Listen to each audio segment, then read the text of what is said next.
आज का बाइबल का वचन सन पौलुस का तिमोथी के नाम दूसरा पत्र अध्याय 1 वचन 1 से 8 और आज का सुसमाचार सन लूकस के अनुसार अध्याय 10 वचन 1 से 9। सन पौलुस का तिमोथी के नाम दूसरा पत्र अध्याय 1 वचन 1 से 8। यह पत्र प्रिय पुत्र तिमोथी के नाम उस पौलुस की ओर से है जिसे ईश्वर ने इस बात का प्रचार करने के लिए यीशु मसीह को प्रेरित चुना है कि उसने हमें जीवन प्रदान करने की जो प्रतिज्ञा की थी वह यीशु में पूरी हो गई है। पिता परमेश्वर हमारे प्रभु यीशु मसीह तुम्हें अनुग्रह, दया तथा शांति प्रदान करे। मैं अपने पूर्वजों की तरह शुद्ध अंधकरण से ईश्वर की सेवा करता हूँ और उसे धन्यवाद देता हुआ निरंतर रात दिन तुम्हें अपनी प्रार्थनाओं में याद करता हूँ। जब मुझे तुम्हारे आंसुओं का स्मरण आता है तो तुमसे फिर मिलने की तीव्र अभिलाषा हो जाती है, जिससे मेरा आनंद परिपूर्ण हो जाए। तब मुझे तुम्हारा निष्कपट विश्वास सहज ही याद आता है। वह विश्वास तुम्हें पहले तुम्हारी नानी लोइस तथा तुम्हारी माता यूनुस में विद्यमान था और मुझे निश्चय है अब तुम में भी विद्यमान है। मैं तुमसे अनुरोध करता हूँ कि तुम ईश्वरीय वरदान की वह ज्वाला प्रज्वलित बनाए रखो जो मेरे हाथों के आरोपण से तुम में विद्यमान है। ईश्वर ने हमें विरुद्धता का नहीं बल्कि सामर्थ्य, प्रेम तथा आत्मसंयम का मनोभाव प्रदान किया है।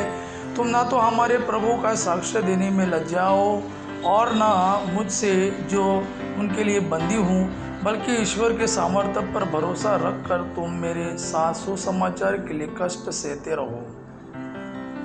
आज का सुसमाचार सन लूकस के अनुसार अध्याय 10 वचन 1 से 9। प्रभु ने अन्य 72 शिष्य नियुक्त किए और जिस जिस नगर और गांव में वह जाने वाले थे वहां दो दो करके उन्हें अपने आगे भेजा।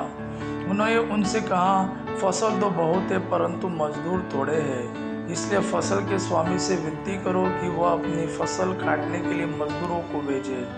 जाओ, मैं तुम्हें भेड़ियों के बीच भेड़ों की तरह भेजता हूँ। तुम ना थैली, ना झोली और ना जूते ले जाओ और रास्ते में किसी को नमस्कार मत करो।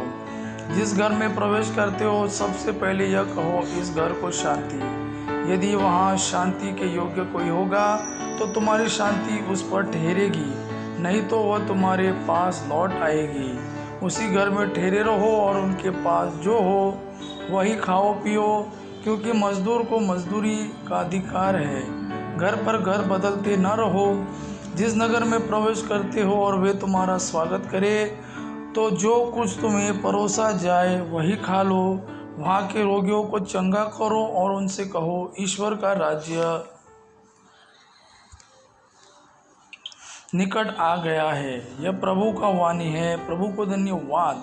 आबा पिता की महिमा और पुत्र यीशु का प्रेम आप पर सदा सर्वदा बना रहे। आमीन।